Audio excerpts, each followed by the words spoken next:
Buenas tardes a todos, bienvenidos a Conversando con Ana y Grace. Hola. Hola, ahora estamos aquí con un invitado que estamos festejando el Día de los Veteranos y queríamos saber un poquito de información sobre lo que está pasando y las experiencias de un veterano real, hecho y derecho. Así que les vamos a invitar a que nos acompañen este día, a que conozcan un poquito de la experiencia de un veterano. Él habla en inglés, es puertorriqueño, pero deje que Grace nos diga quién vamos a tener hoy.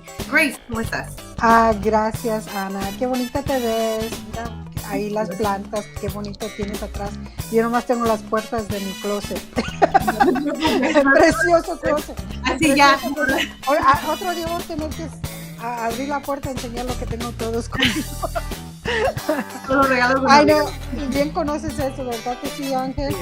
Ángel, aquí está Ángel Díaz, un gran amigo, una persona que vivió en nuestra comunidad por mucho tiempo, pero no lo vamos a juzgar porque se movió para Texas. We're not going to judge you because you moved to Texas, Angel. Pero Angel, so happy to have you here. Thank you, my friend. Thank you. Thank you for having me. Thank you for having me. I got to listen in a couple of times on the radio show, and I just want to applaud both of you for doing such a fine job on the radio. Well, thank you. We're also doing we're doing this live streaming and also in the radio, and our producer Juan, el productor Juan Villagrana is so generous and works so hard. So gracias, Juan, por todo tu apoyo y Anita for being a great co-host and partner in this. Vamos a empezar porque vamos a celebrar, como dijo Anita, Veterans Day. Y el día de Veterans Day es el día 11 de noviembre. Cada año tomamos ese día para celebrar, para reconocer, para tener honor a nuestros veteranos que en toda la nación de aquí de los Estados Unidos americanos. Y tenemos nuestro invitado especial, Angel Díaz, porque él es un latino veterano y tenemos el gusto de poder saber un poquito más de su historia, de cómo llegó a nuestra comunidad. Angel, tell us a little bit about let's not go through the whole story of how you were born and all that, but where did you get this, like, hey, I'm a military man. This is what I'm going to do. Well, initially I grew up in the 70s. So back in the day. And back then, people were not very military positive about military. So I wasn't thinking about getting in the military. There was a lot of anti-war Vietnam. I had a cousin who came back from the Vietnam War. Was really quite traumatized by that whole thing. But I got into growing up in Brooklyn. I grew up in a really tough neighborhood, and I got into some trouble.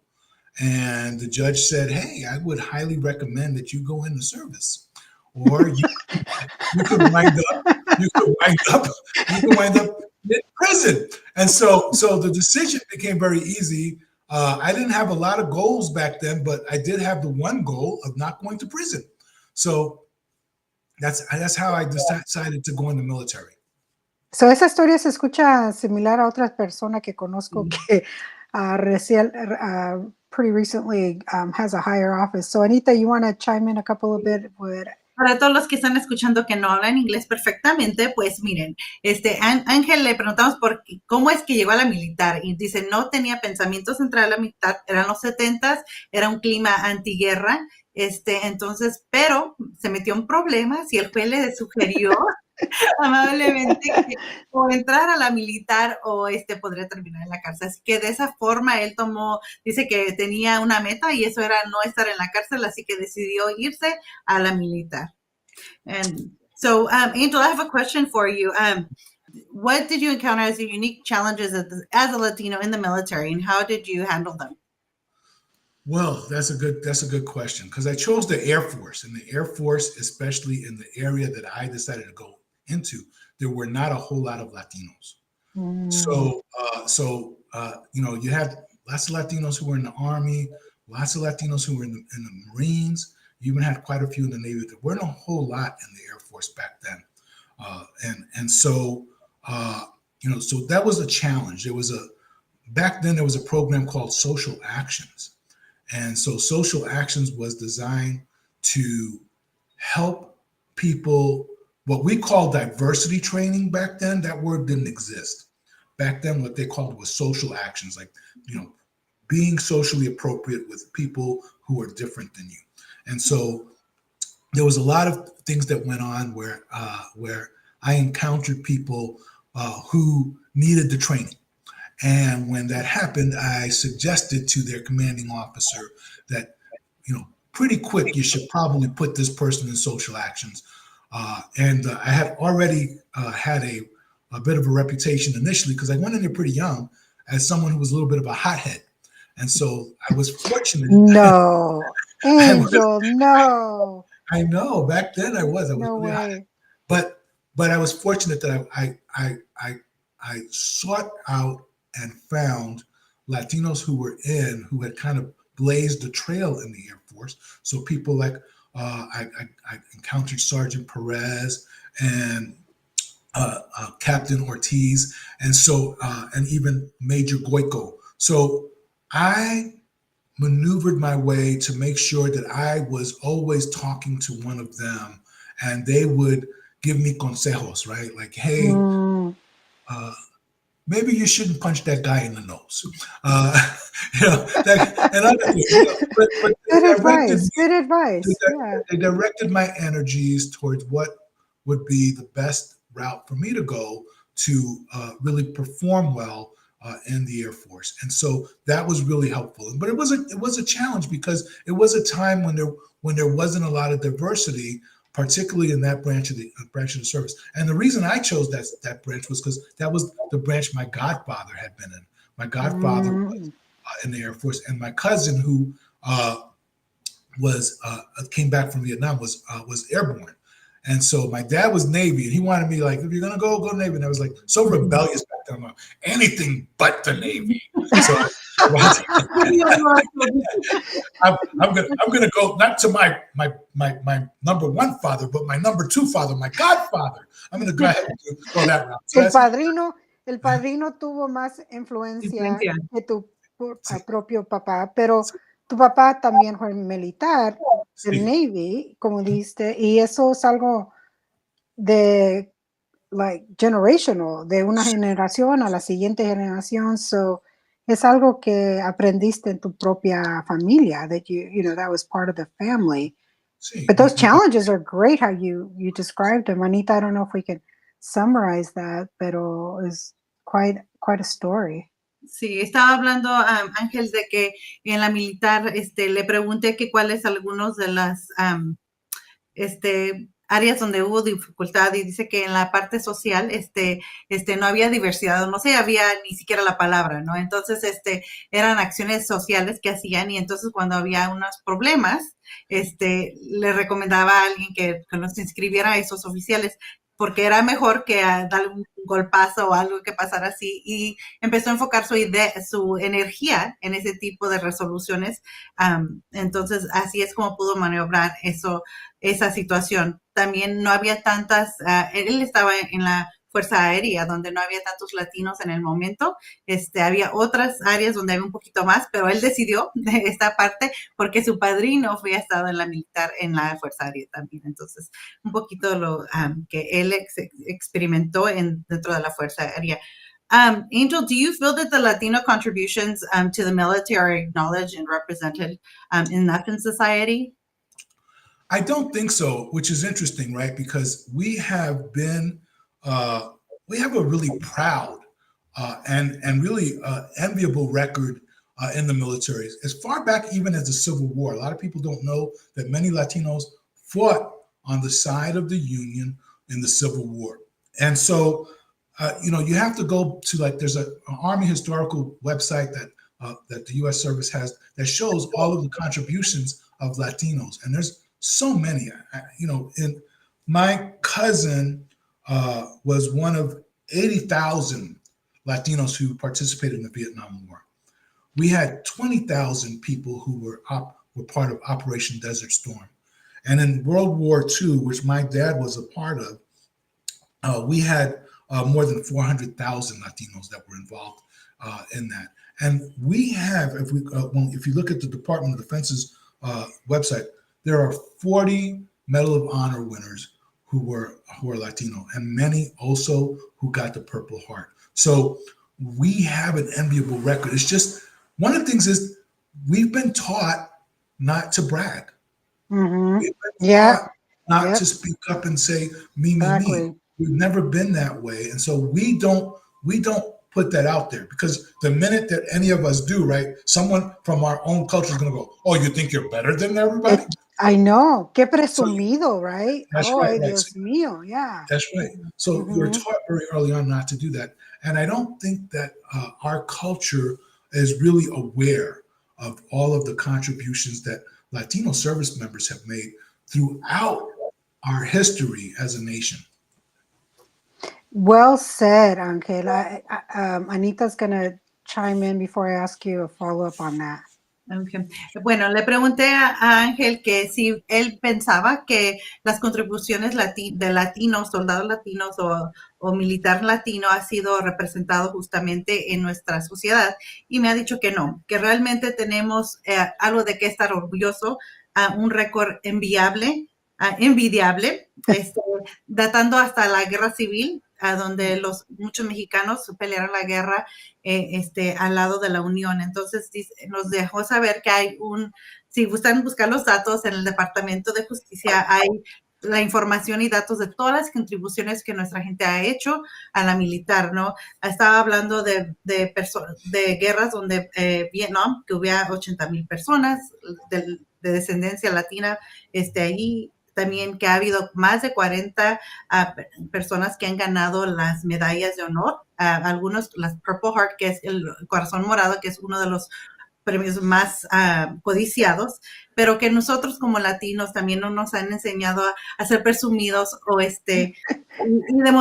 hablar de las cosas grandes que hacemos, ¿no? Culturalmente somos personas que no presumimos del trabajo que hacemos. Entonces, por esa forma, creo que no se ha dado a conocer todas las contribuciones a nivel social de nuestra gente.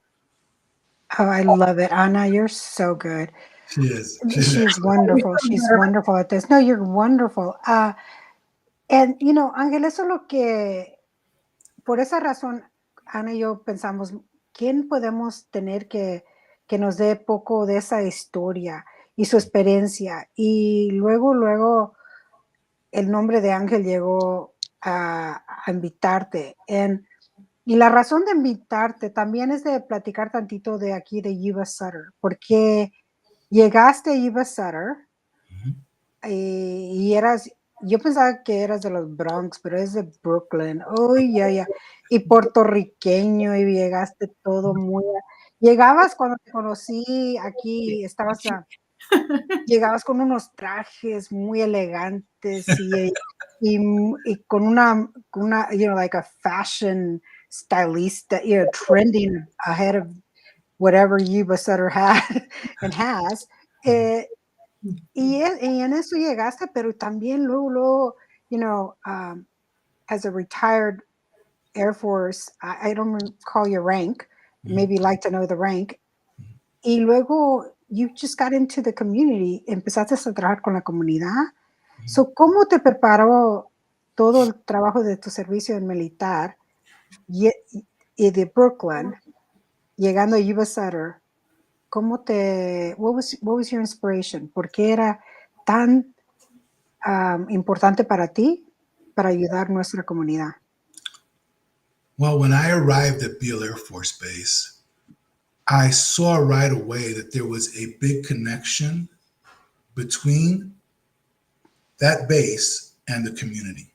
Like it's a community that really appreciated us there at Beale Air Force Base, and Beale Air Force Base really had a great deal of wanting to be outgoing to the community. And so I started there. It really started in the background, figuring out what are the things that we can do to help folks in the Yuba Sutter area.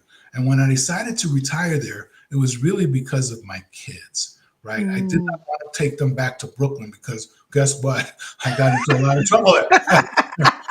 That's probably not a good place to raise kids. That's what I figured out. And at the time, the Yubaseta area was fairly small, and so I got to know my neighbors fairly quickly, which was a really good thing. And I started to just ask around, where can I get plugged in? Where can I start to help out in the community? How do I do that? And I slowly but surely, I just started getting plugged into different organizations.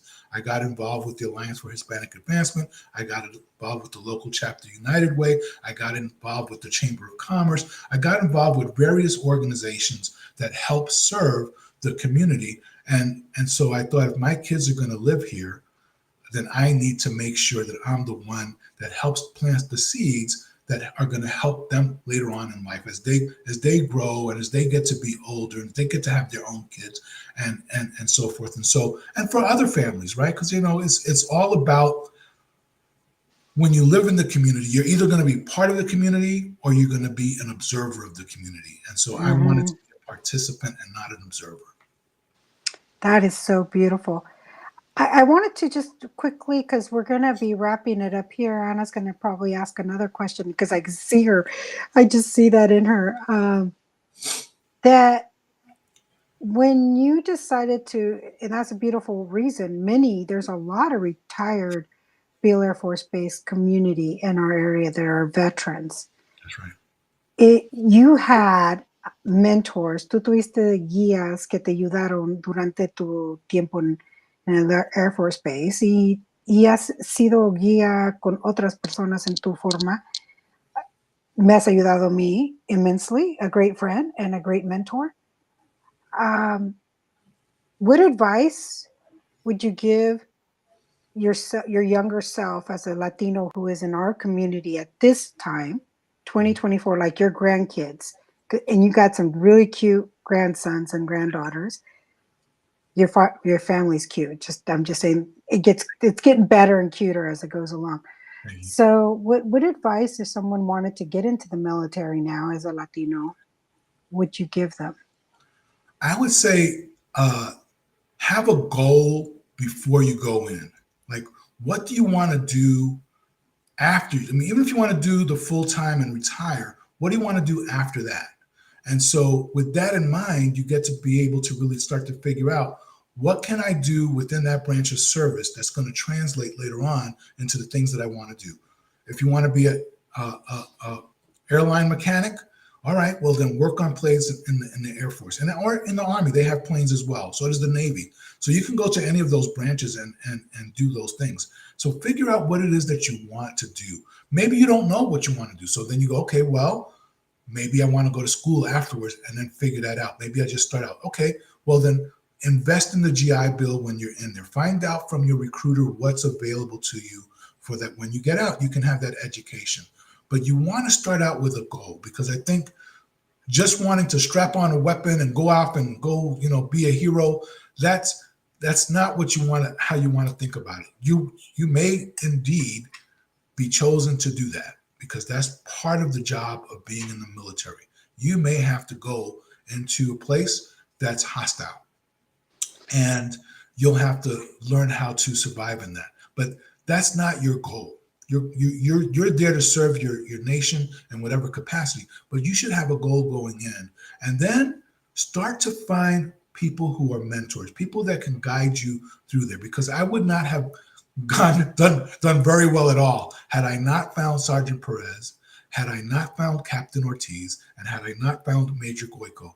They helped me tremendously, and they pointed me in the right direction and helped me on different steps of the way. And I kept in touch with them for many years afterwards, until several of them unfortunately passed away. But I kept in touch with them for a long, long time, because those were my mentors, and they were people that really looked out for my welfare, looked out for me as a human being, didn't see me just as another cog in the wheel. They really were interested in me as Angel, not just as Sergeant Diaz. So le preguntó Gracie que consejo tenía para los jóvenes que ahora estaban queriendo entrar a la militar y dice que primordialmente es tener una meta para el final, ¿no? Sí, a lo mejor vas a tener que servir en la militar, ya sabemos que no nomás es entrar y agarrar una arma, ¿no? Eso puede pasar, pero dentro de la carrera del militar, si decides que quieres ser un mecánico de aviación, pues dedícate a eso. Hay diferentes ramas que tienen esas sistemas de aviación donde puedes aprender esas cosas. Entonces, dice que si piensas estudiar después de salir de la militar, inviertas en el GI Bill. Hay muchas opciones para diferentes trabajos, pero siempre estar con una meta en mente desde el punto que vas a entrar a la militar. Exactamente. Thank you. And I have another question. What does Veterans Day mean to you personally? And then how can we as a community make sure that future generations understand the sacrifices made by our veterans? That's a good question. I think we tend to have parades on Veterans Day. Mm-hmm. We tend to see veterans and we say thank you to them at that time.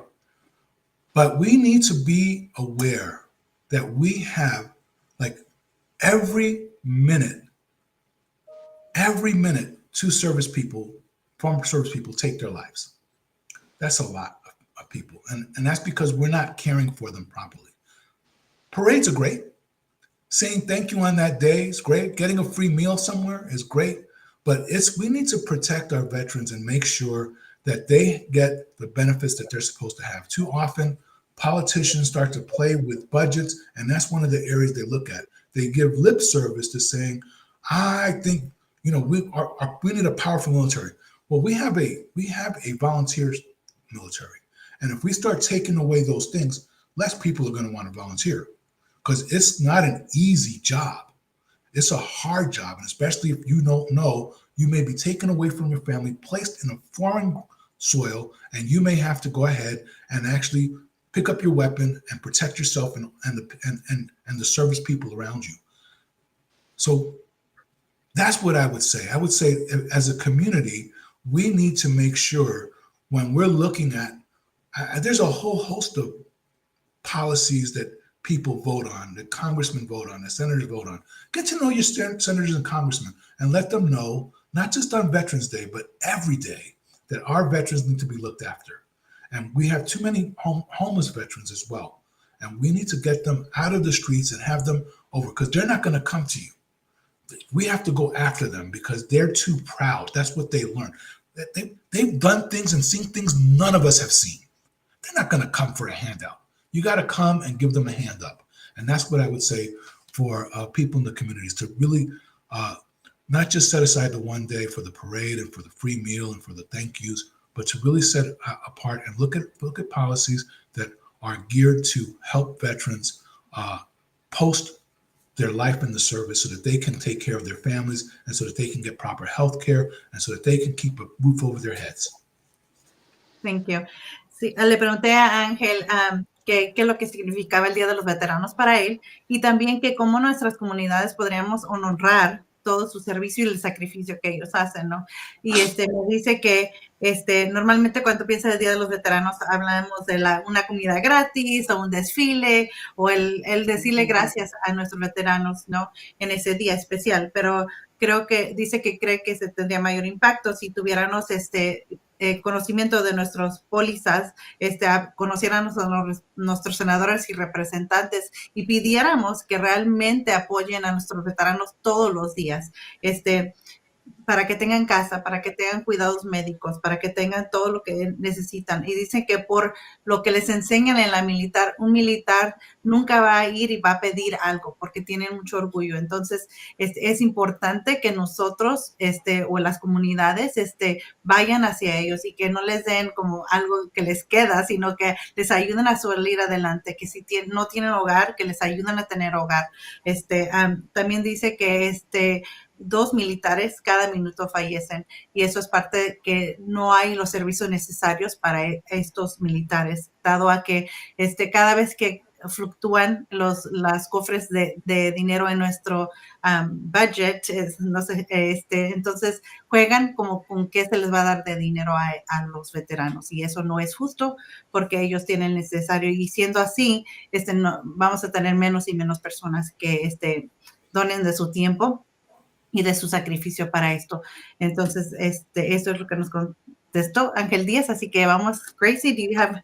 No, ¿sabes? No, Ana, yo creo que ahí fuera la mejor parte de terminar nuestra entrevista, porque creo que ese impacto que dijiste, que tu propia opinión, tu experiencia, tus consejos a nosotras y a nuestra comunidad es muy, muy importante. Es cierto que la militar es todo voluntario, la persona se presenta y se registra y es como, y si esos fondos no están ahí presentes para poder ayudar en todos los aspectos de servicios que fueron prometidos para ellos y ellas, va a ser algo muy difícil y va a haber muchísima más gente sufriendo. Y usted y Ángel, tú sufriste muchísimo y tu familia también. Esa es otra parte que no platicamos, pero tu familia sufrió muchísimo en el tiempo también del militar, pero gracias por tu tiempo, Ana. Yo no sé si queremos aquí terminar con Ángel y darle su última palabra. Sí, algo que gustes decir de nuestra parte. Muchas gracias, Ángel. We're happy to have you here. And any last words? Last words is listen. One, enjoy Veterans Day. Find a veteran and see if you can't connect with them, not just on that day, but maybe say, hey, when can we get together again for coffee? When can I hear your story? When can I speak to you? Because they're your neighbors and they're the people that we pass by. A lot of times we don't even know that they're veterans until that day. Right. Very Thank true. you so much. Bueno. Thank you. Go ahead, Gracie. So, Ana, I guess aquí es donde terminamos con nuestro gran invitado Ángel Díaz y el Grand Veteran of the Nation. I'm just giving you that title of nuestro Latino community. So, another title that probably is more about love and affection and honor to you and your family. So, thank you so much. And Ana, aquí terminamos. Es otro segmento con Conversando con Ana y Grace. Chao. Hola. Hasta luego.